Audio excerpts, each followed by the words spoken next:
Have you ever caught yourself refreshing your phone, not because you're expecting anything important, but just hoping that someone, anyone, notices you? Maybe a message, a like, even a random notification feels like proof that you exist in someone else's mind.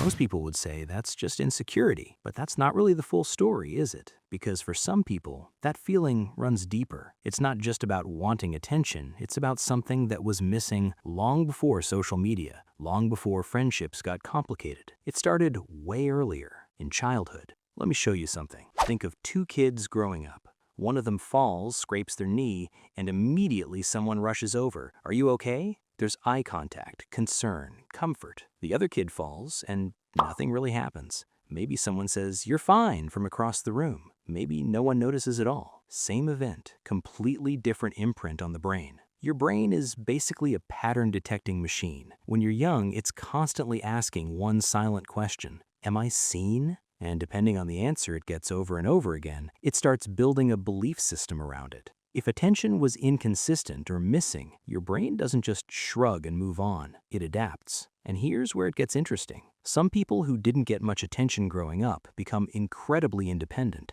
almost suspiciously independent. They don't ask for help. They don't need reassurance. They handle everything on their own like it's second nature. But if you look a little closer, it's not that they don't need attention, it's that they learned it wasn't available. So instead of reaching outward, they turned inward. It's like growing up in a house where the lights never turn on. Eventually, you just stop reaching for the switch. You just learn to navigate in the dark. Other people go the opposite direction. They become hyper-aware of how others perceive them. They read between the lines of every message. They overthink tone, timing, reactions. Did they respond too fast? Too slow? Did that joke land wrong? Because when attention was scarce, your brain starts treating it like a limited resource, something that can disappear at any moment. There's actually research on this. Studies around attachment theory show that early emotional neglect can lead to anxious or avoidant attachment styles later in life. But you don't need a study to recognize the pattern. You've probably felt it. That moment when someone pulls away slightly,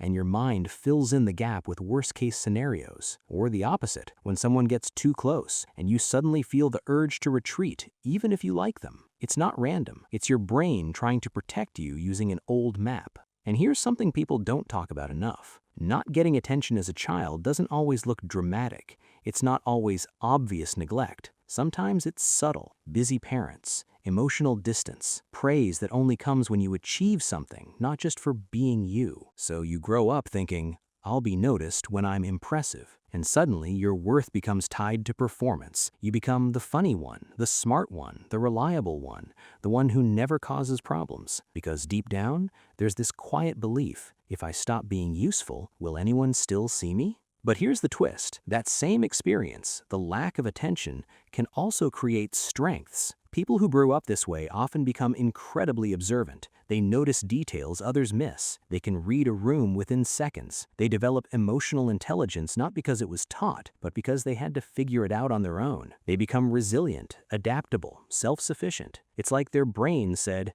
okay, if no one's going to guide me, I'll build my own system. And that's powerful. But strength doesn't cancel out the original need, because at the core of it, every human, no matter how independent, how self-sufficient, still wants to be seen. Not for what they do, not for what they provide, just seen. And maybe that's the part that hits hardest, realizing that the thing you learn to live without is something you were never supposed to go without in the first place. So what happens now? Well, awareness changes everything. When you start noticing these patterns, how you react to attention or the lack of it, you're no longer just running on autopilot. You're choosing. You can start asking different questions. Not why do I need so much attention, but when did I learn that attention wasn't guaranteed? Not what's wrong with me, but what did I adapt to? And slowly, you begin to rewrite the script. You learn that attention doesn't have to be earned through perfection, that being seen doesn't require you to perform, that you're allowed to take up space even when you're not doing anything impressive. And maybe for the first time, you stop chasing attention and start allowing connection. Because there's a difference. Attention says, look at me. Connection says, see me. And if any part of this felt familiar, I'd genuinely like to hear your experience, so please feel free to share it in the comments. And if you want more videos that break down the psychology behind how we think and feel, consider subscribing so you don't miss what's next. Because in the end, being seen isn't something you have to earn, it's something you've deserved all along.